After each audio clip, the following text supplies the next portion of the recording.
Hello, viewers, for the H-Town Rundown Houston Rockets basketball podcast. I'm your host, Preston Simpson. You can follow me at drip2ps_GAWD at the X app. And be sure to follow this account at H-Town Rundown on X as well as YouTube. We live right there right now. Please check us out, baby. I got AD.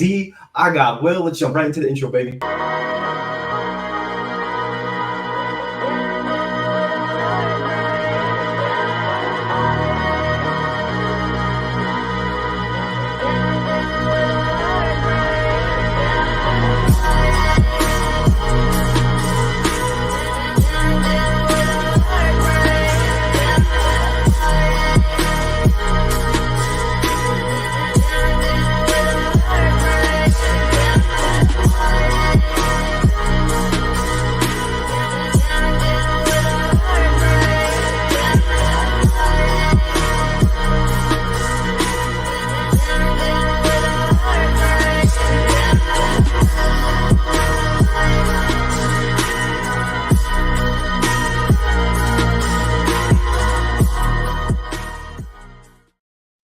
Hello, everybody. You know my usual guy, AD. He's the host over at the H-Town Rundown side and NFL side of things for the Houston Texans. And I got my boy Will here finally, man. Will, how are you? I'm good, man. I'm excited to be here, man. Oh my goodness, I'm super excited to be here too with you, man. It's super excited to have this opportunity with you, man. It's gonna be fantastic. AD, how are you, bro? Wonderful, man. It's a great Friday. It is Good Friday summer for sure. Beautiful day outside, sun shining, birds are everywhere. It's awesome. Will, you're one of the Houston Rockets' most, infamous and famous guys on the Houston Rockets community for X, as well as other places. You've got your own podcast show with Brad, who we just had a few weeks ago, and you also were on Bleacher Report. So you want to tell us a little bit about yourself, how you got into the Houston Rockets, and then I want to end it off with who was your favorite Houston Rocket player of all time. So go ahead, tell us about yourself. You say how I got how I got into the Houston Rockets? Yeah. I'm from the city. That's really what it was. It was just for me. It was about pulling for the hometown team. That's really what it was. I mean, you asked me what my favorite Houston Rocket was, and it's James Harden. I didn't get to watch live and one. I didn't get to watch Clyde Drexler. I wasn't alive for that. So my entire when I was growing up, it was a lot of James Harden, and so that's why I think me falling in love with the Houston Rockets kind of coincided with falling in love with James Harden, and just what he was able to do for the team when he was here. And then he left. I'm still from Houston, so I'm still here. That's really He's not a where he at fan, Yeah. For sure. And so tell us a little about yourself. Obviously you're a Houston Rockets fan, but what else do you do? Who is Will the person? Well, I'm a college student right now.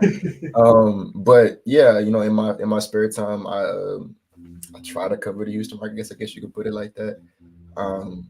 Yeah, just try like he's not on every single day posting the craziest stats. I try to cover the Houston Rockets. I just try my best.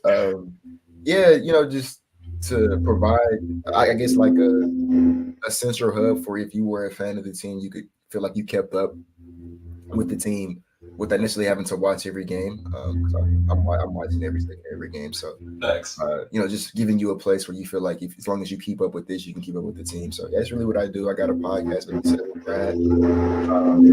We host the spaces, not as much as we used to, but we still do that from time to time. We have the playback room where we watch the games live. That's kind of the big thing we're doing right now.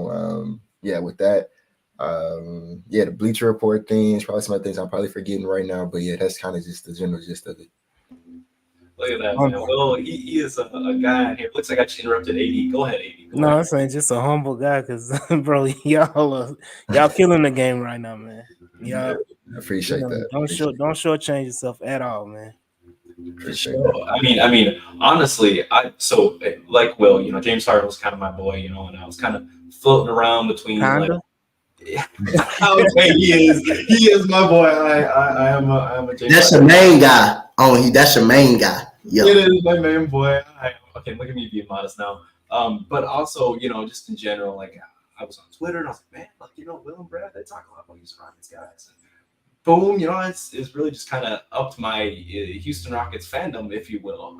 So if anything, I got these guys to thank for where we at today, but as well as just in general, these guys are on all the time. Real well, especially Will right now. He's coming on to help us out. They're always doing stuff, always interacting with fans too. So if you guys want something, just go ahead and let this guy know.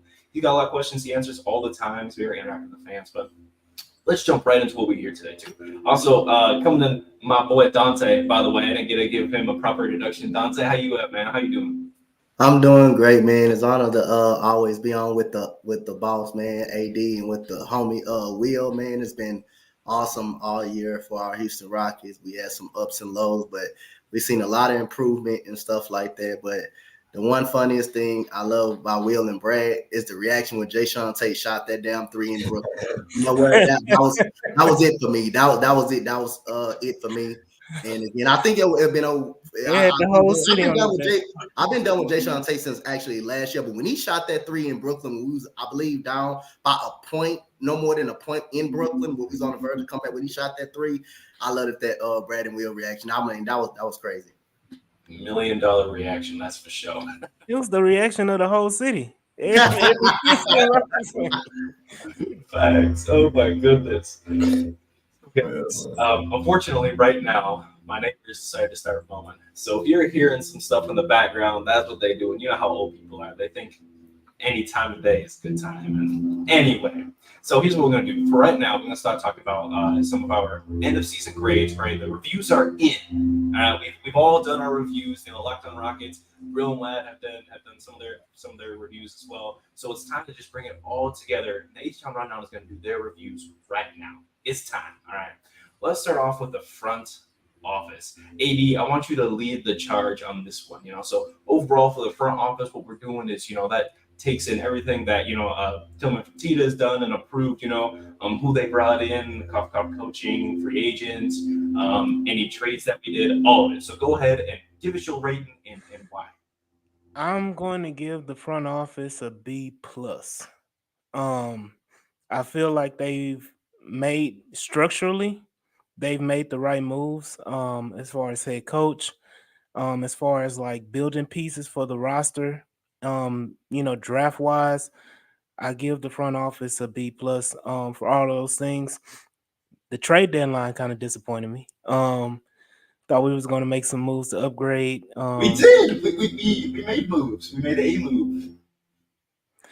Once again, I thought they were going to make some moves to upgrade the roster in certain positions. But no, overall, man, they've done an excellent job. The turnaround has been immaculate from the last 3 years to now. So it's a solid B+. If I could get my big man in the trade deadline, that would have bumped it up to A. So who's your big man? AD, who's your big man? The one that almost murdered old boy from the Clippers last night. You talking about Daniel Gafford? Yeah, he tried to end somebody's life last night. That was the guy I wanted us to target. For sure. Well, like I said, you and Brad have talked about some of your reviews and whatnot, but overall, how do you think the front office did? What are some things that you would have liked to have seen, and then unfortunately we ended up doing? But what are some things that you would have liked to have seen? I think they did a really good job this year. From the coaching hire, starting from I guess it was around this time last year. I think they absolutely won the draft, walking away with the men and Cam Whitmore. I thought free agency, I was a little skeptical of it at first. I think that, here we are a year later and it was absolutely a success. I think that, the only thing is you could like cherry pick about maybe they should have did something differently. I think the AD was right. I would have Gafford too. That was my guy as well. I think he went for a bit more than what I would have wanted to trade for him though. It's a rebuild. So I kind of understand why that may not have materialized, especially considering they did get Steven Adams, who didn't play for us this year, but maybe he's going to be someone who can be a piece for us next season. If that's the case, like the price we pay for Steven Adams, and we know what he can do if he's healthy, if he's at his, I wouldn't say his best, but just, what we know he can bring to the table. Yeah. That's a really good backup center that's a guy who could probably start in a couple of teams, honestly. I thought they did a good job. I guess like the only I could cherry pick if I was like, nah, they could have did better there. was be a little more aggressive at the trade deadline. They kind of melded into next season, and at that time we were still very much in the hunt for a playing spot. So they're kind of just like when the ship is kind of going, because that was around like February, I believe, February, March, when like we did go on some losing streaks. We dropped some games we shouldn't have dropped. So they're kind of like the ship's kind of trending downward, and then to kind of just stay put was a little interesting. But I don't know, maybe it worked out because we went on to have probably our best stretch of the season after the trade deadline. So yeah, that March Jalen Green run, that was absolutely fantastic. Big Folk real quick said B- only because of Jock and not trading Tate. He's not wrong. I mean, Jock was a letdown early in the season. He was not what we thought he was, but he did kind of have that injury. So I'm hoping that was really what hindered him. But then during that March stretch, he was also phenomenal. He was the exact big man we thought we were getting from him. I mean, Jock's spot was something I was not aware of. I didn't know a boy could shoot, but he had some times where he was actually kind of lighting it up from three. He hitting 2 threes a game. That was really nice. But yeah, I do agree with King Folk. Now, Dante, we stressed all season long on the pod, man, about all the things we did not like and all the fun stuff that ended up going on. But give me your grade too. Actually, before I get to what was your grade, Will? What would you end up grading the Browns? I give him an A. I give him an A. A. Okay, that's not terrible. That's not terrible. A lot higher than what AD was going to give him, but that works. No, hey, Linus is right on the edge. Hey, go ahead, Dante. What was your grade for the season? And what were some things that you liked and didn't like? Well, I'm pretty much sure everybody did not like the trade deadline because we didn't get nobody in the trade deadline, and the main person was Daniel Gafford, which everybody wanted, who went for at least a second, I believe, in Dallas.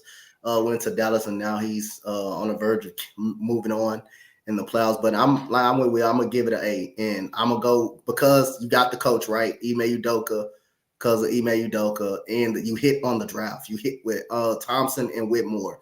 Whitmore was expected to be a top 5 pick by him slipping down to us and playing into the 20s, which was a great steal, and seeing how he played this year. I bet most of those teams that pass on him really regret passing up on him. But other than that, I thought just getting Ime Udoka, someone that took Boston to a championship. Yeah, you can argue the roster was really good. You got a star in Jason Tatum and Jaylen Brown over there. But again, it wasn't all gravy over there with Boston. I mean, it took them to go 31-9 post All-Star breaking, going to the NBA Finals. Then we won 19 to 22 games for the last 3 years, and for him to come over here and get a couple of veterans, which he mentioned in the press conference from day one, adding Fred VanVleet, a veteran, adding Dylan Brooks, who everybody really didn't like, thought he should have been overseas. And he's by far past the expectations that we all thought that he was going to give us. So again, I say as an A, just because we hit on the draft and having Ime Udoka in our locker room and Tiago splitting the coaching style, I thought they did a hell of a job. So I'm gonna go with an A. Honestly, Dante, when you put it like that, Will had a good explanation. But when you put it like that, especially the adversity that we faced last couple seasons, again, like we won a total of 41 games between the last, 43 games between the last 2.5 seasons, right? And then this season alone, we won 41. We have the most wins ever in NBA history for an 11 seed, which is I know that's a little participation trophy award, but that's crazy to have 41 wins. And not only you're not making the playoffs, but you're the 11th seed. I mean, Jordan was making the playoffs in the East with 38 wins, right? And there was 4 or 5 less teams than that. And that just says a lot to how, not only the league has grown, but also just in general, how hard we fought, especially during that month of March. I mean, Jalen Green's play was absolutely phenomenal, especially after hearing all the noise the entire season. And yes, a lot of it was warranted, but they stuck with him. And that's something that I really liked. And so I'm giving them an A-. I'm going to fall right in between you guys. I liked how they stuck with their guy, with Jalen Green. They said, hey, we're not going to trade him to Brooklyn for Mikal Bridges and 4 of our Brooklyn picks and Jalen Green and whatever else they wanted just for Mikal Bridges. I didn't like that trade. I was not a fan of that. I'm glad we ended up not doing that. We stuck to our guns and waited it out. Now, obviously, we're going to talk about some expectations at some point going forward, but what they did this season was phenomenal. Again, the win ratio itself I think, warranted a B plus, right? Just in general. But not only that, getting us those veteran guys. Fred VanVleet, who has been absolutely phenomenal. And yes, he wasn't my boy James Harden, but Fred did a lot of things for our guys. He taught them a lot of defensive schemes. I mean, you can see, especially towards the end of the season, Amen Thompson started doing that swipe thing that Fred does. I don't know if you guys know this, but he started doing that swipe down and getting a lot more steals, getting a lot more blocks. Fred has been phenomenal. He helped Jalen Green kind of learn how to stop that backdoor cut, as an AKA actually play defense. And Şengün, absolutely phenomenal. I mean, the developmental stat for Şengün this season is phenomenal. 21, 9, and 5. Great season. I think he played 63 games this season. But I mean, phenomenal. So I think we're in agreement between the B plus to A range. I'm falling at an A. We got AD at a B plus, which is fair. I think the really thing that is slacking is we just didn't make a big enough move at the trade deadline. Look, I'm mad at all three of y'all because y'all gave an A and we still got Jason Tate on the roster. That right there's just been a little grade alone. Okay, look, but Jason Tate is just a late bloomer. Remember, he's just waiting he's what, 30? Damn near 30? I give you the why I think he's still here. I think he's still here because I think they're going to use his salary this summer. I'd be very shocked if he was on the roster to start the season. And then I think if that was the case, then I'd be okay. I see where you come from. I think they're going to try to trade him for like maybe him and maybe one or two other pieces to like get a semi bigger fish. May not be like a Devin Booker or a Donovan Mitchell, but just someone who can come in and immediately help the team. I think they're going to try to do that this summer. Like I think like Landale, somebody else y'all mentioned. Yeah. I think Landale's similar. I think it's probably gonna be like Tate, Landale, maybe Jeff Green, maybe move Steven Adams again. Because I think if you add all those guys' salary, that's over $30 million right there, and like that's without even touching anybody that you care about. So I think that's what they're gonna try to do. I think that's why he's still here. Okay, for sure. And then if that's the case, we trade for something like that. Someone's getting less minutes. That's going to be the interesting part. What's the roster crunch going to be like? Of course, I think we've all got our own ideas immediately when I say minutes crunch. We've all got our own ideas, but we will save that towards the end. That's going to be a fun discussion. Now, going forward, I think that's an overall fair estimation of our front office, especially through the trials and tribulations that they faced. I think we did a good job there. So now let's go to coaching. All right, let's just say it how it is. I think coaching was an A immediately out the gate. From not only the way that we got hired, but I mean, Ime, again, like we talked about, the win ratio, how he was barking at our guys. Even when we were up, 15-20, he was still in their ear. So I'm immediately off the bat, I'm just going to go an A. Dante, you want to start this one off, and then we'll just go up in rotation back? Yeah, I said it was an A. I mean, you got getting the coaching right. Ime Udoka, getting him is a very big deal for our squad. You seen, like I say, all of us was happy the moment Ime Udoka was announced as the Rockets head coach. I mean, something we needed. We needed structure. We needed discipline, and that's what we all wanted. That's what we all got. Going on that 12-game winning streak. We could have easily folded and having a bad season all around. We turned it on. Because of our defense and Amen Thompson coming in the starting lineup.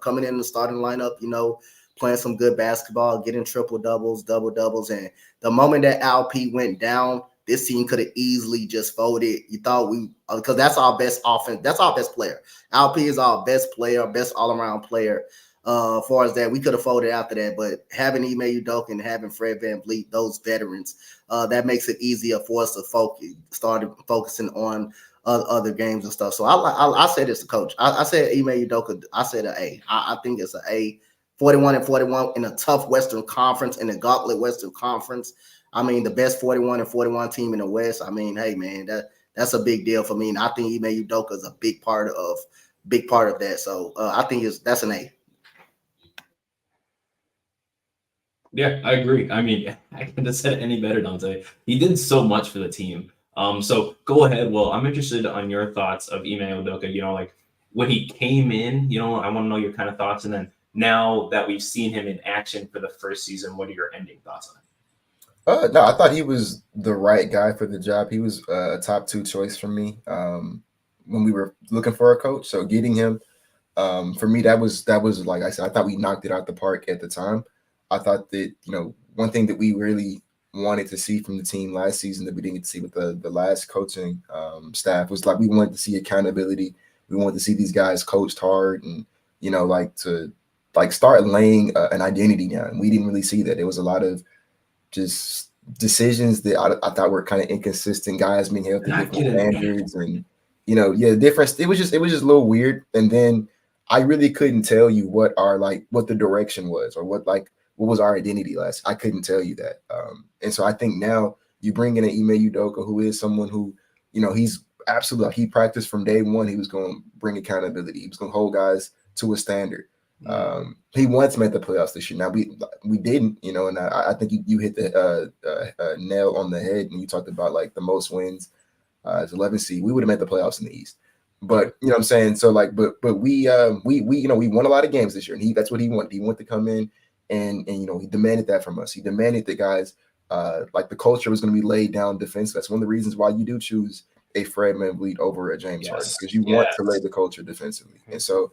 I think we did that. I think that I believe we finished the top 10 defense, and I actually think we would have finished a little bit higher if we didn't kind of trail off towards the end. That's why we finished the top 10 defense. I believe we were either last or dead last, or second to dead last. Last season, I can't remember exactly. But to go from where we were last season, complete train wreck defensively, to one of the better defensive teams in the entire NBA in one off season, and we did bring in Fred, we brought in Dylan, but we also didn't have Tari this season. Tari missed the whole season, right? Alperen Sengun and Jalen Green were guys who were not known as defenders at all, and they were the starting shooting guard and center for the team that finished as a top 10 defense. So, I attribute a lot of that to Ime Udoka and what he was able to do with this team, and I know what he's going to continue to do for this team. So yeah, I love that hire. I think I don't think you could have got a better person for the job, in all honesty. Definitely not. I mean, like you said, top two for me. I was still kind of on the Frank Vogel train. I won't lie to you. And then obviously I saw what he did for the Suns. So I'm glad that I'm not the GM or anybody in business, because that would have been a terrible decision. But Ime was the right choice. When you look at all the coaching back then, I mean, he had dealt with the young stars and Jason Tatum, Jaylen Brown, right? And he dealt with some of the younger players, even like Peyton Pritchard and Robert Williams, guys who were kind of in that middle ground. And he also dealt with some veterans like Al Horford. He was the perfect guy for the team, and I'm so glad we were able to get our guy. Now, you mentioned identity, right? You didn't say what our identity is, so I'm interested in what you think our identity is. Obviously, it's going to be something. I think that we're a team that I think offensively, when Jalen and Shingo figured out, I think we'll be following that in. Yes. But I think Udoka wants our identity. We want to be a hard-nosed defensive team. I think we're going to be one of those teams that opposing are kind of mad, they get away with too much physicality over there. Yeah, because that's what we're going to be known for. We're going to be known for you have Jabari, you have Tari, you have Amin, you have Fred, you have Dylan. These are all guys who are just Steven Adams. You get Steve Adams coming next. Exactly. Yeah. So you have guys like that's what it is. And I think even to a degree, Cam Whitmore, I think he's going to get there one day. Oh, for sure. Cam is. I mean, he's so aggressive on offense. I can only wait to see what he's going to be like on the defensive end. Yeah. So I think that's what that identity is going to be. It's just a suffocating defense, right? We'll figure it out offensively. We'll we have guys who are there for that, but you're not going to score on us. We're not going to let you that was one thing that Udoka touched on with that Lakers game, is he felt like we got punked. He doesn't want to get punked. He wants to be the team that's doing that. So I think that's what I think it's going to be. For sure. Yeah. Now, could you say that we have some semblance of that grit and grind defense from Memphis? I mean, we just especially earlier in the season, when we were playing in the tournament after our 3-game win, 3-game L streak that we had going on. We had a string of games, maybe about 14 or 15 games from I want to say late mid-November to early mid-December, where we were just a defensive monster. We were the top defense in the league during that time. But it just reminded me of the Memphis Grizzlies from back in the day, 10, 12 years ago, when they were the grit and grind defense. Could you say that's kind of an identity that we are falling into? Yeah, I guess I think we're going to be the modern version of that. I don't know if we'll have I take it back. I was going to say, I don't know if we'll have the the antics that kind of came with it, the Bad Boys Pistons, but I actually think we might have led the league in technicals this year. So we did. So I think we actually will have that. But I think that's what it is, though. I think Udoka, I'm pretty positive he led the league in techs for a coach. You know what I'm saying? So and it was a stretch during the end of the season where it was every other game, somebody was shoving somebody was getting into it with somebody else. You know what I'm saying? So and I think that's what Udoka wanted. I think he likes that. A matter of fact, I know he does. I remember when Amin had, I think it was Maxi Kleber, Amin shoved. You Oh, know? Yeah, it was Matthew Cleveland that he shoved off in Dallas. Yo, Yeah, and Ime was like, I think he said do it lower next time so you don't get ejected. Like, you know what I'm saying? That's what he wants to do. So, like I think that's literally what he wants from this team. That's the energy that I absolutely love. Now, good explanation. So on that note, what are you going to grade him for the season? You said an A? Ime? Yeah. I'm For gonna give him coaching an A staff. plus. A plus? Yeah. I like it. Love it. Like it. I mean, maybe that might be a little steep because I do think that like he had like I think the rotations could have been more crisp. You're talking about Jason Tate starting? You didn't like that? Yeah, I mean, I think that there were times where like, but I say that though, but then you look at the lineup data and some of those units actually won the minutes. So like I said, I don't want to say he was perfect. He wasn't, but at the same, I think when you look at the hand that he was dealt, I don't think there was too many guys who could have came in and do what he did. So maybe A+ is too steep, but I'm gonna give him an A+, man. For sure. Hey, I like it. It's Friday. We out here giving good grades, right? I'm okay with that. Now, AD, he's been sitting here so patient. He's been laughing and giggling. It looks like he's got a lot to say. So please give me your thoughts on Ime and your grade at the end. Yeah. All three of y'all have broken down Ime Udoka and what he's done for the Houston Rockets awesomely. Y'all have given the specific points and done everything. I can't add to that. What I can add is that he's getting an A+ from me on the sole purpose that he called LeBron a bitch to his face. So yes, he did. Like all of that plus that, yeah, that's an A+. I mean, he did. It's just the energy, I mean, LeBron was whining, and he did call him a bitch to his face, and I forgot about that. Wow. Another thing that I really like is on X, Tiago Splitter is really active. And sometimes he does interact with fans and all that, but he really, really hypes up our guys. He's like almost an admin for the X app for them at this point.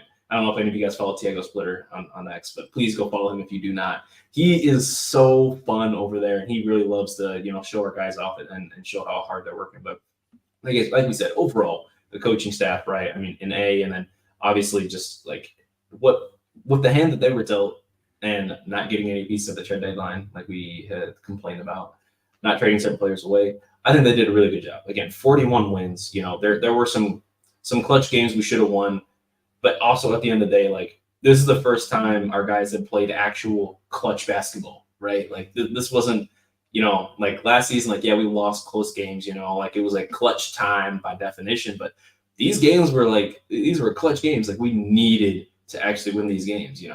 Back then it was we needed to lose these games. So it's just really great to see that complete turnaround. I mean, 180, right, is the best way to describe it. And then on top of the amount of wins that we have, it's absolutely phenomenal. 41 wins, guys. I don't care. I might need to get a banner up right here in this blank space of, best loved season in the West ever. Because I don't know, it's just a great season. And not to mention when we played earlier in the in-season tournament, we did really good. And not to mention, guys, the Lakers have only beat the Nuggets once in the last 12 games. That's 12. They won in 11. There we go. See, didn't we sweep the champs this year? We went 3-1. 3-1. Wow, interesting. Really interesting how we ended up doing that. I just love to see it, man. I love to see the growth and the energy. And then Şengün and other players just rising in these moments during that time. So now we're going to move on to the final part of our grades for this bit here is the player grades, right? So speaking of players rising, let's start with our starting lineup, and then we'll kind of go on from there. Whoever deserves a grade will go from there. So Will, you're going to start us off here on these grades, okay? Pick a player from our starting lineup and go with it. Don't go Şengün. That's too easy. I'll go Fred. All right. Yeah, I'll go the point guard. I gave him co-MVP of the season with Ime for us. So for Fred, I'll give him an A-. I don't want to give him an A or A+. I'll give him an A because I do think that he has a lot of shortcomings as a player. Pun intended or no? That I'm sorry, what'd you say? Is it pun intended or no? Oh no pun intended. But no, that's part of it. Part of it is his height. There's things that he physically cannot do because of his height and athleticism. So like I do think there's like critiques of his game that I could do. But I think when you take into account what he did for the team this year, and the stabilizing hand at the point guard position, the veteran mentor that he was to our young guys, just the all around the consummate professional. I think that that's exactly what this locker room needed, even though he isn't like he isn't a James Harden on the court, but I think that what he does, what he brings to the team in terms of, like I said, able to lay that defensive foundation. I believe he might actually, I don't know. This is a Brad question. But he probably has some sort of record or something for the most blocks at his height. Like I think he might have that. There was a post. Yeah. He said 6 foot. He's definitely 5'11". He is not 6 Yeah. foot. He has, I believe, either this season the most blocks for. I'm pretty sure he has it for this season for sure. I don't know if it's like an all time. I don't know, but I do know that like because they was counting a lot of his strips as blocks, but kind of blocks, and so like those are things that he was very active defensively. Then like I said, he brought a stabilizing hand as the point guard. If things were ever got too sped up, he slowed it down. He was aggressive when we needed him to be. He was off ball when we needed him to be. I really can't complain too much about Fred VanVleet. Like I said, I can critique it. There are times where I was frustrated with what he did, but I have to for me, it's like larger picture, and the larger picture was that he was a godsend for us. So yeah, I'm gonna give him A-. That's an absolutely fantastic grade. I agree with you. I think Fred was, like I said, maybe he had his own shortcomings, but he was absolutely fantastic when we needed him. He was clutch. He was a previous winner. He won a championship, right? He's an all-star. I think he was an All-NBA, third All-NBA person at one point. I could be wrong. I know he was an all-star at some point in his career with Toronto, and close to a steers leader. We see it all the time, how fantastically defensively he can be when he's trying. Sometimes he does get a little lazy. Sometimes he is also just a little tired. But at the end of the day, he brought that grit and grind almost every single game. And I can't say that about a lot of players that we would have gotten in the offseason had we not chosen Fred. So I think he was great. And especially to kind of pair him up in the front court with Dillon Brooks was, I think, one of the best ideas that our front office had. Again, why they had such a good grade, because it increased that defensive intensity. On top of the locksmith just being an absolute freaking dog. We saw how we clamped up Giannis last year, and that was in his rookie season. That was absolutely fantastic. So kind of getting those guys in, and I think is really going to help bolster up our team. Now, good grade. Fantastic talk. Next one, I want Dante. Go ahead. Give me a new player. Let's talk about the grade. All right, so I like what Will said about Fred VanVleet, because if you like the Utah game, not the second one, but the first one, he actually saved us. He actually saved us in that game down the stretch. The New Orleans game when he was shot chucking that first play-in game until he hit those 2 back-to-back threes. He was actually shot chucking that game and damn near sold the game until those 2 threes happened in the Detroit game that he saved us in that Detroit game. So I like it, but I'm gonna go with Dillon Brooks. I'm gonna go with a solid B on Dillon Brooks. I think Dillon Brooks is a definition of toughness that we really needed, that Ime Udoka wanted to bring in. And like I say, the moment that preseason hit and he caught someone in the jewels, I know Dillon Brooks, even though we could debate what he said it was on purpose, but again, I saw the outcome of that. But other than that, Dillon Brooks also has some big performances. You can take it back to Memphis when he hit the dagger 3, and how good he felt about that, because Memphis already made it clear that they wasn't going to bring him back. They immediately dumped him, and he meant so much to this team. He didn't mind being a villain, but the toughness and the grit that he brought to this team, and he shot it at a 36% clip from 3-point. It's not bad at all. It was some like I say, he had some of those bad games when he shot chucked a lot, but again, he also helped us. Win a lot of games by his shooting and his ability to play tough on the defensive side. And then once, like I say again, that play, believe that played a role to everybody, not backing down. Even the Phoenix game, that we won, when we started breaking out, getting into those scuffles, Dillon Brooks brought a whole demeanor to this team and a lack of toughness to this team, and that's something that we definitely needed. So I'm gonna give Dillon Brooks a solid B, man. I think he did a very good job, especially I thought he shot it well this year. making 36% of his threes. I thought that was a huge key that we had. So I think Dylan Brooks meant a lot to our success that we had. I mean, who would have thought we would have turned I think he shot 29% last year with the Grizzlies and ended up coming over here to shoot 7% better. Who would have thought that the Houston Rockets, with how terrible our shooting has been the last couple of years, would have turned Dylan Brooks into a shooter? At times he was a spot up. At times he was an off the screen shooter. He was, and I mean, at the beginning of the season, he was leading the league in 3-point percentage, which was absolutely insane, shooting a hot 50% for a long time. And then he was shooting better than Curry for a while there from three, and obviously he regressed down to the mean and all that.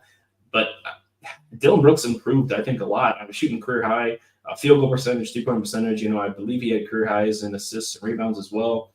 I can't say for points, but he did a lot of things across the board. I think that B range, that B plus, is absolutely fantastic.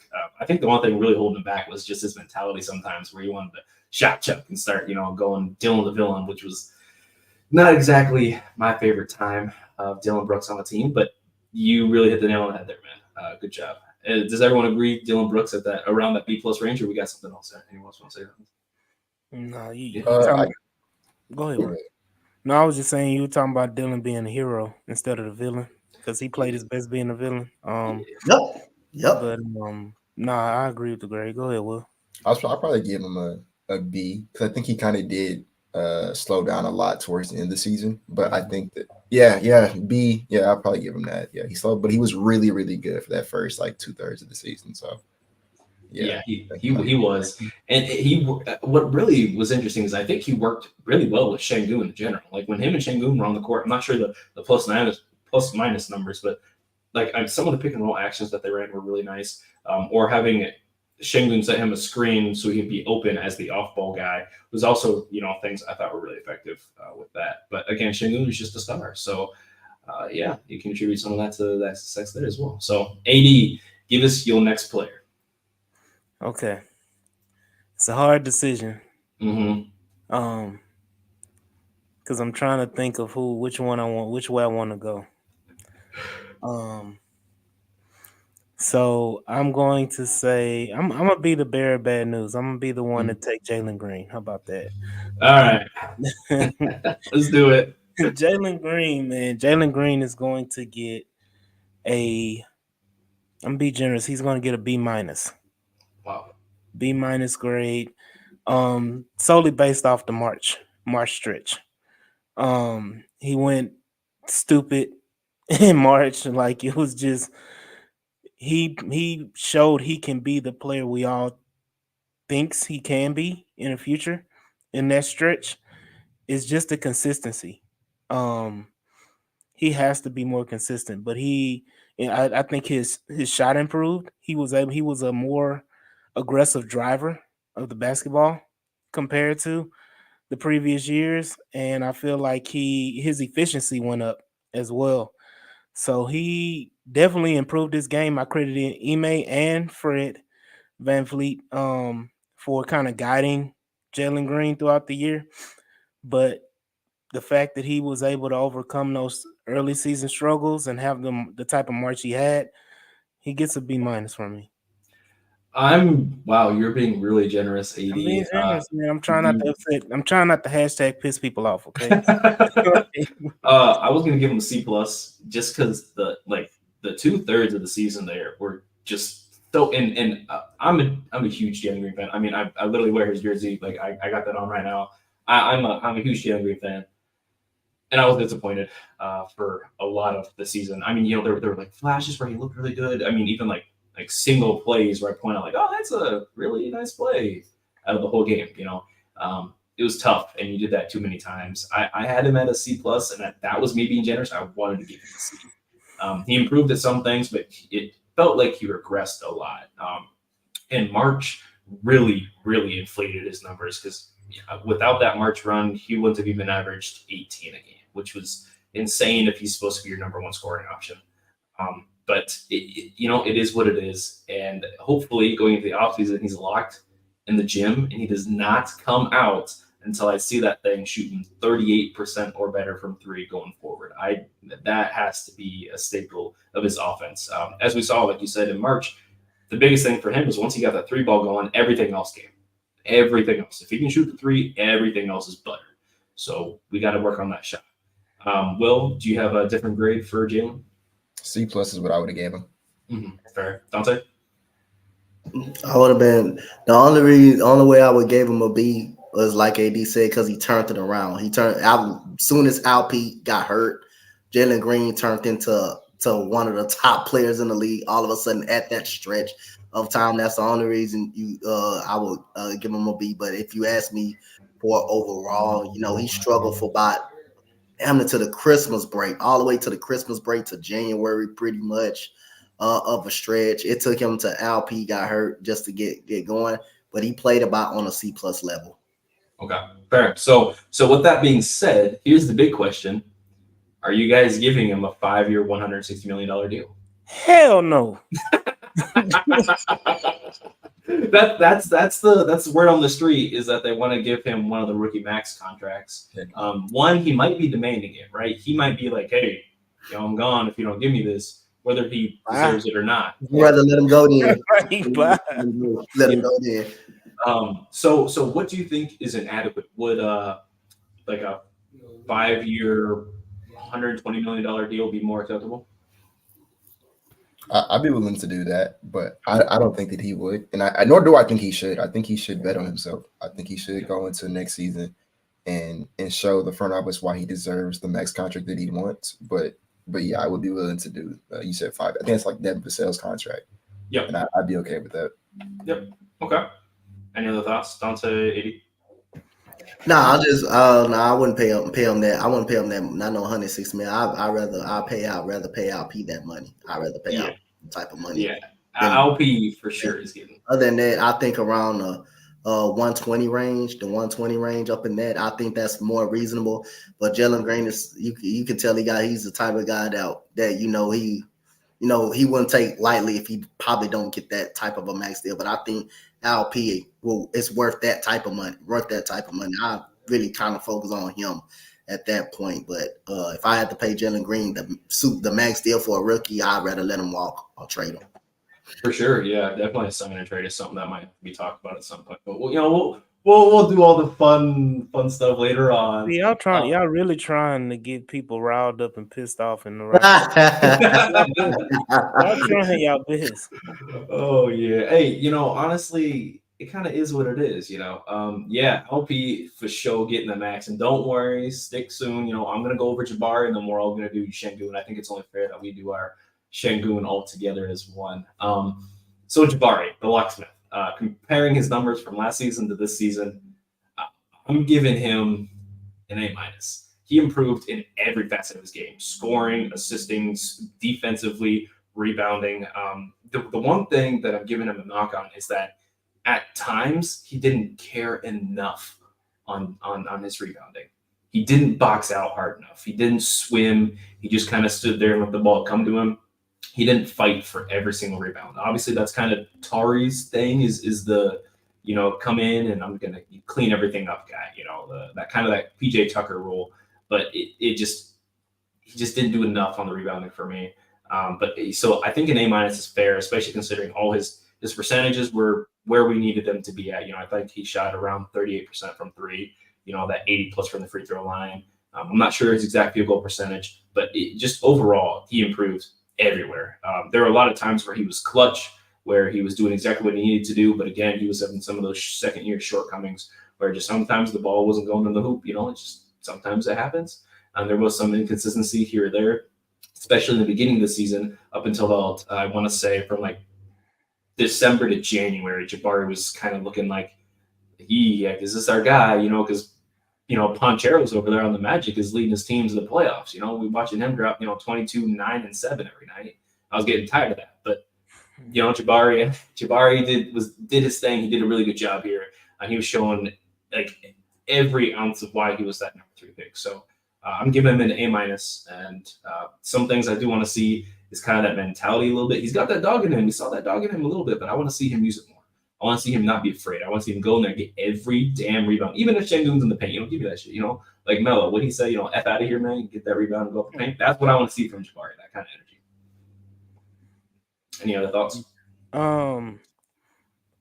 I think that That's a little high grade for me for Jabari. Fair. I would have given him in the B range. I think that he definitely needs to be more physical. And, similar to what you're saying, crashing the boards, needs to take an opportunity. He needs to take advantage of his opportunities.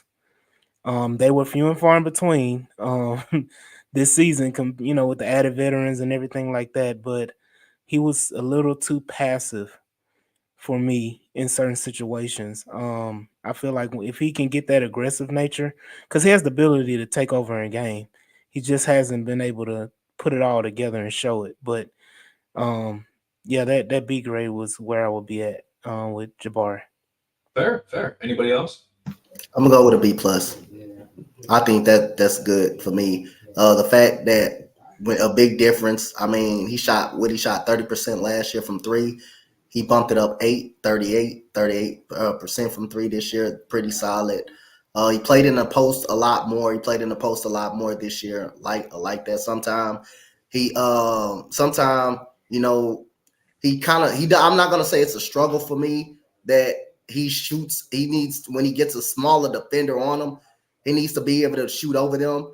I'm not saying that's a struggle, but again, once he noticed a mismatch and you got a small guard on you, you have the ability to shoot over that guard. And I think that's what he needs to improve on more, is just when he gets a mismatch, just shoot right over the smaller guard. Now, he did have some improvements on putting the ball on the floor a lot this year. That's a big improvement in going to the rim.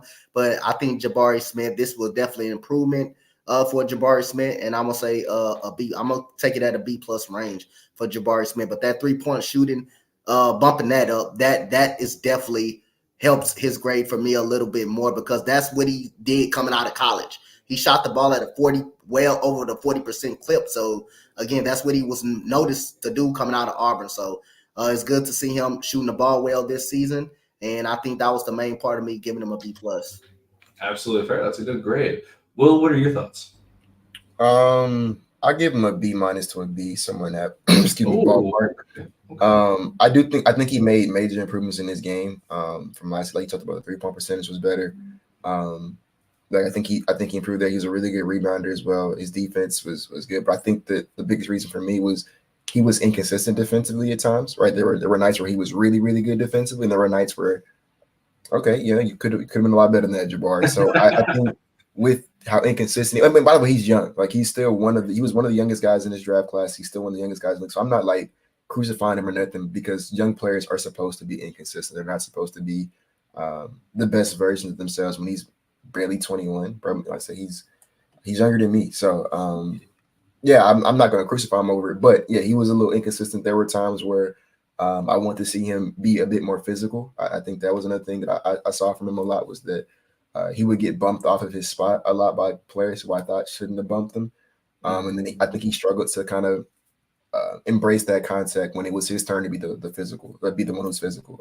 So yeah, I'm gonna give him anywhere from like a B minus to a B.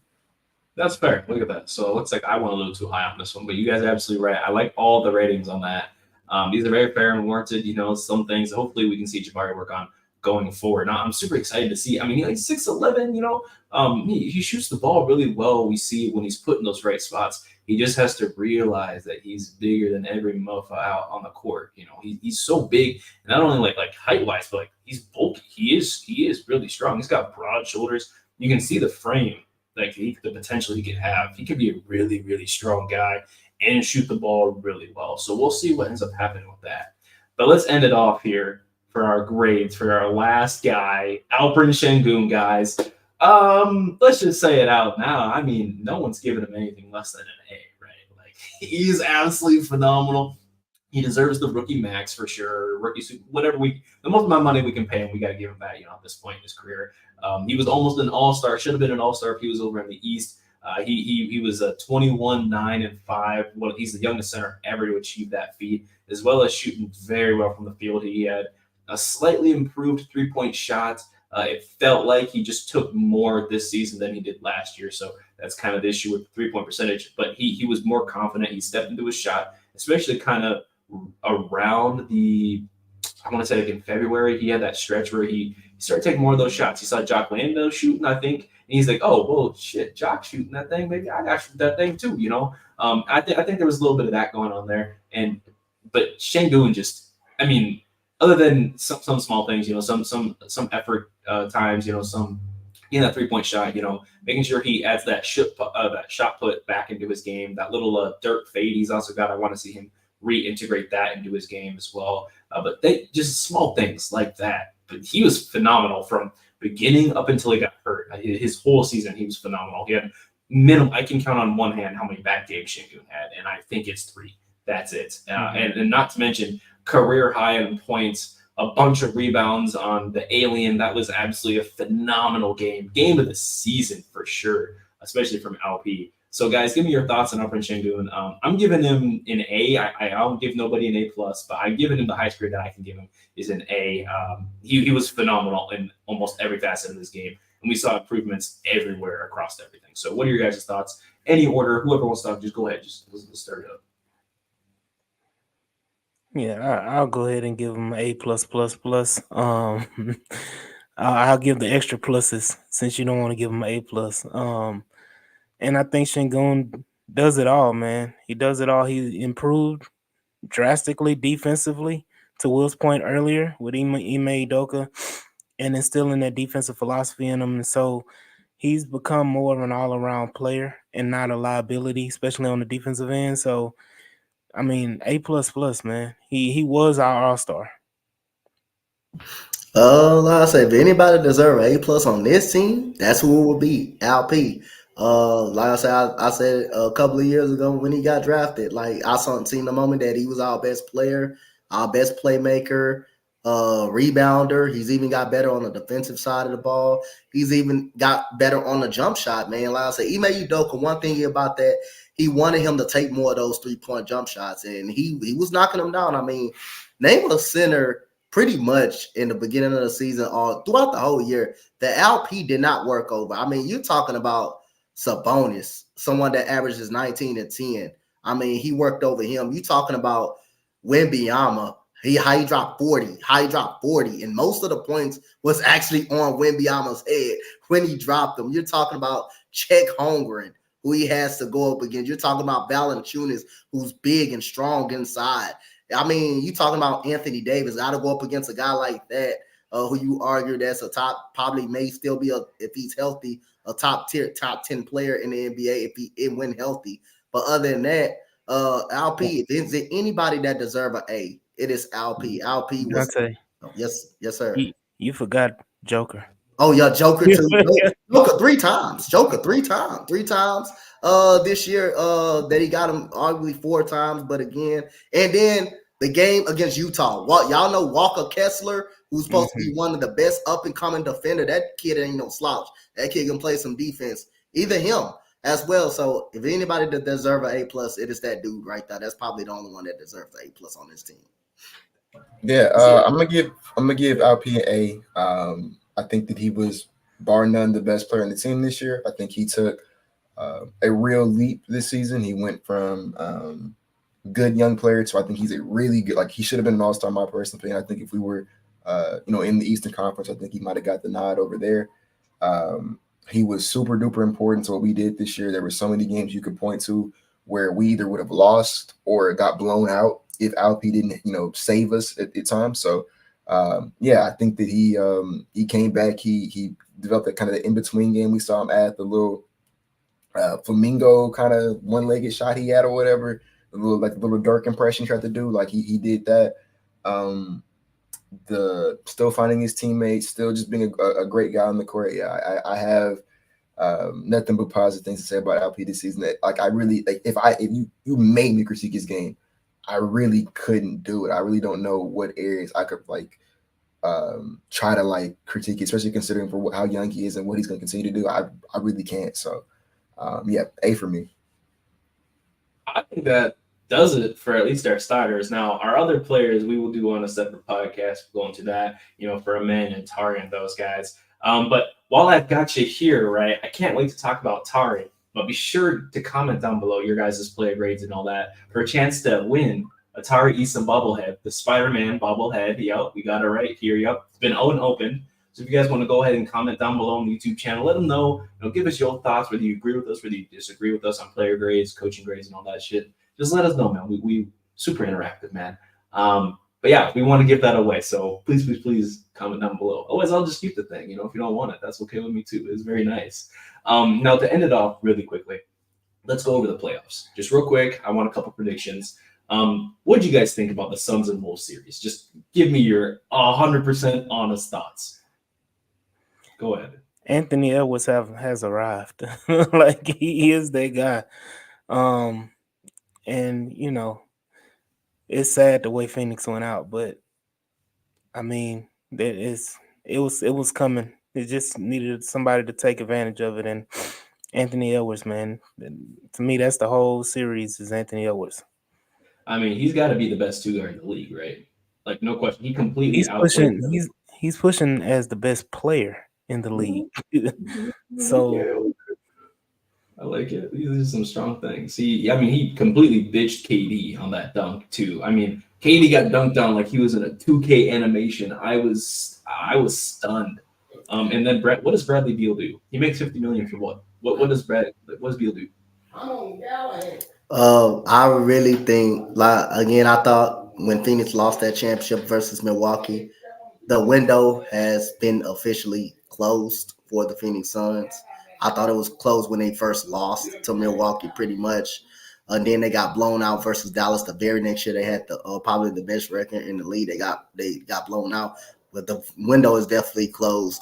They don't have depth on the bench. Kevin Durant, Bradley Beal, they could never stay on the same court together. But the problem is they don't have enough depth. And Anthony Edwards, the guy is a superstar, man. The guy is here, man. He is here to stay. In Minnesota, man, they're gonna give I don't know if they will beat the Denver Nuggets, but they're gonna give them a very good series. That defense is really good over there in Minnesota, and Anthony Edwards has arrived. People, that kid has arrived to play this basketball game. But Phoenix, man, they just in a whole nutshell. Pause, but they just a shit shell. I mean, they might have Michael Porter Jr., but they got Jay McDaniels over there. So, I'm not really too worried about any of that. But come on, we need your thoughts on the series, man. What do you think about KD getting slapped? Come on. I think that I knew that was going to happen. I didn't really see I'm not KD going outside, but I knew the Suns weren't going to win the series. I knew they probably weren't going to come close to it either. They don't have the depth of the personnel to beat a Timberwolves team like that, or really go far in the playoffs. So that's what it is. I think that they just need to go ahead. My takeaway is just over for them. They need to go ahead and hit the reset button. They don't have any assets. They don't have a max slot in free agency coming up. They're capped out with no draft picks and no tradable pieces. It's just kind of they're probably going to lose Grayson Allen this summer. You know what I'm saying? So they're going to get even worse. So I think it's just time to call it a day, man. They tried and they fell short. It is what it is. The sun has set in Phoenix for sure. It is unintended. It's and it's okay. I mean, they got to get what they can get. Now with Phoenix's downfall, just real quick, there might be some pieces that might be open enough for some picks, some players and whatnot. I posed a question earlier on X. Actually, Jackson from the Locked On Rockets posed a question: if Devin Booker's available, do we go get him? So just first off, do you guys think if Devin Booker's available, do we get him? No. Don't no. No. Okay. I like what we building. I like what we building here. Mm-hmm. For sure. And then my next question is, if we were to acquire Devin Booker, right? We have to be all in, no matter what. If we're getting Devin Booker, that means we have to be all in, all cards on the table, right? Not saying who's going to get traded, but my thing is, even if we do acquire Devin Booker, I personally don't think that we're a competent, ready championship team. Because if we're getting Devin Booker, we're trying to go to the finals. That's the thing, right? And I don't think we have established ourselves. I mean, we need to make the playoffs this year, right? And is Devin Booker taking us to the playoffs? Maybe. He didn't make the playoffs before, Chris Paul got there, and they barely made the play-in or past the play-in this year. with Kevin Durant and Bradley Beal and Grayson Allen and Eric Gordon, by the way, who finished with a whopping 2 points on 6 shots in that series. Absolutely phenomenal. But my thing is, if we're going to be all in, right? Do we think that we're a competent team that's even going to be in contention for championship contention if we get to Booker? No. I think that's We're pretty. not getting the championship. We'll make the playoff. We'll probably like a top 6, 7 seed, but yeah. We do enough to make the playoffs, but we're not a championship contender. Yeah, for sure. I mean, especially if he's going outside to the same team, the Nuggets, right? Like, I don't want to add the guy that's losing to this team, to our team, just to go lose to them in the playoffs. I mean, we got a good record against the Nuggets the last 2 years. Şengün is battling Jokic, I mean, pretty equally. And I mean, Jamal Murray didn't have the best of games, but Jalen Green and Jamal Murray, that's something that's pretty similar right there too. And then not to mention Michael Porter Jr. with Jabari Smith Jr. They had similar games as well. So it's just things to look out for, things to watch. But yeah, Suns are blowing it up here at the H-Town Rundown. We're saying it first. Do not go get Devin Booker. I don't want Kevin Durant either. He's been losing. I'm a KD hater. I hate Curry. I hate KD. All he's been doing is losing since he left Golden State. I'm not trying to. He's been swept twice. He got swept by Boston in the first round as an 8 seed in Brooklyn, and then he's got swept as a 6 seed with Devin Booker and Bradley Beal. I don't want any of those guys. I do not want any of those pieces at all. In addition to our team, so. Ended off on the Suns there. Last thing, is there any other playoff thoughts at all? Obviously, before we get going here, James Harden is probably going to go out in the first round again. I'm really, really, really sad to see. Luka is just that guy. 35, 7, and 10 in a game 5. 70% of series that win game 5 win the series. So I'm pulling up raps. Kawhi can never play a game winner. Paul George doesn't want to show up. He's being pandemic P all over again in tough times. And I mean, James Harden, he is the system. So if he's not playing well, you're not winning the game either. So that's the end of the series. I think Dallas is going to move on and face OKC and have an easy go ahead to the conference finals.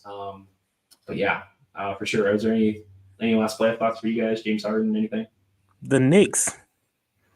Oh my gosh, bro. Jalen Brunson. Don't even get me started on that. Bro, what? The Knicks, man. What timeline are we in that the Knicks are good? Like, what happened? Look, we've reverted back to the 90s because right now you got the Indiana Pacers and the New York Knicks. Yep. That are the ascending teams in the East right now. Oh my gosh. When the Knicks actually play well, NBA may be a little bit more better when the Knicks actually play very good basketball, when the Pacers are actually good. And look where those guys at. They are probably facing each other, on the verge of facing each other right there. That's going to be a hell of a series, man, to watch. That Knicks defense is really good. And Jalen Brunson, man, oh man, he woke up in game 3. That was all she woke for Philadelphia when he woke up in game 3. Look, this is giving me Reggie Miller and Patrick Ewing vibes. A little bit before my time, but I'm sure. Yeah, I'm probably about the oldest one on this podcast right now. So yeah, for sure. But yeah, those were some classic epic battles. It's great for the NBA that those teams that were so dominant for like 2 decades, almost, Indiana and New York, being consistently in the playoffs, and now they're ascending, and New York has a chance to make the finals in the East. I don't give a damn what nobody say, but I think that it's great for the NBA. And New York fans deserve it, man. They've been shit on, especially Knicks fans, been shit on for a long time, man. Shout out Stephen A. I know he's listening right now. He's super excited. I know that man is ecstatic right now. His Knicks made it out the first round, and they're gonna. I don't know. It seems like it's for this, like, this playoffs is not only just for the young guys, right? Because this is like come ups for all the young guys. I mean, if James Harden is out, I mean, none of the prime guys have been in the playoffs since 2005, right? Like that is almost a 19-year run where one of KD, LeBron, James Harden, or Steph Curry in the playoffs. And if James Harden goes out in the first round, this is the first time that none of them have been in the playoffs past the second round since 2005. That is incredible, an incredible stretch of basketball from all of our guys. There's a lot that's going to be going around for that. Will, do you have any final thoughts on the playoffs at all? Just anything interesting you'd like to add? Playoffs. I'm looking forward to seeing this Nuggets and Timberwolves series. That's Yeah. probably going to be the best series of the postseason For sure. entirely. So yeah, I'm really looking forward to seeing the chess move there. And my better mind tells me that the Nuggets are going to win, but sometimes you have to count out the Timberwolves just yet either. So yeah, man, I'm looking forward to that one for sure.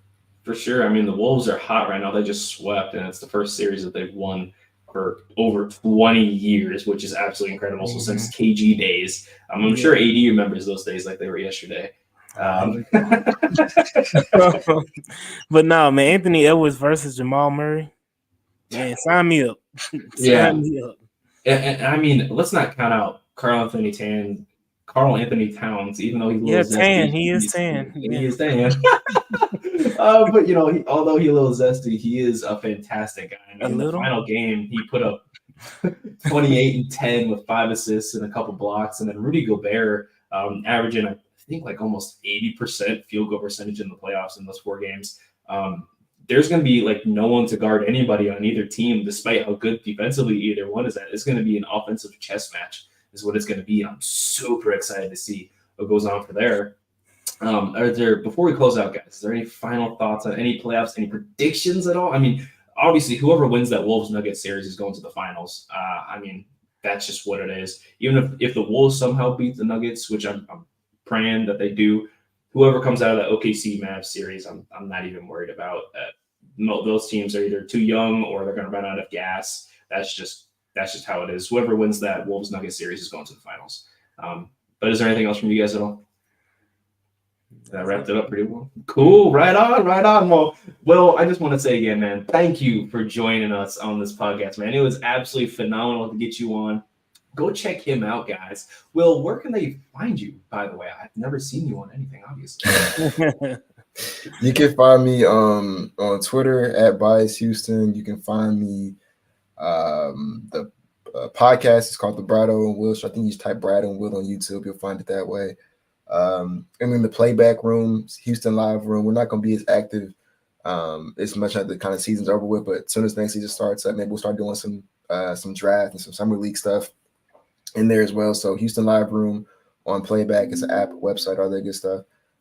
That's just mainly where you can kind of find me right now. Well, guys, thank you for joining us on this fantastic episode. Everyone, tell where you can plug you in at. Dante, where can we find you, my boy? Y'all know y'all can find me on Instagram, Coach Dante 31, Twitter, Coach Dante 31, YouTube, Coach Dante 31. Right on. That's pretty simple. AB, where can I find you, my man? I mean, you are the boss of the H-Town. Right here. And the H-Town Rundown, man. Y'all see it right there, the handle under my name, as well as on Twitter at the H-Town Rundown, on Twitter, on Instagram, the H-Town Rundown, and H-Town Rundown Podcast on Instagram, as we're going live there as well, and the H-Town Rundown on Facebook as well. You can follow me personally on Twitter at Bully60, BOOLEY60. But yeah, go ahead and like, share, and subscribe to the podcast, man. Man, he wrapped it up pretty good. And don't forget to find me, your main host for the Houston Rockets basketball podcast, guys, at Drip. That's 2Ps_JWD for my Instagram, as well as my X app account. Guys, this has been a fantastic episode. Be sure, remember, I need you guys to comment down below if you want this. All right, comment down below your player grades. And we'll post the rules. We'll post the rules for the contest, man. Absolutely, we will. Be sure to comment down below. Let us know your favorite player grades, whether you agree, whether you disagree with us. Let us know, and be sure to give all of us the follow, share us around, and go tap into Will's show, man. He's got his biggest episode ever. He's got Alperen Sengun on. Yes, he was the first podcast to interview Alperen Sengun. Super huge, super fun, super amazing episode. So please go check that out on YouTube.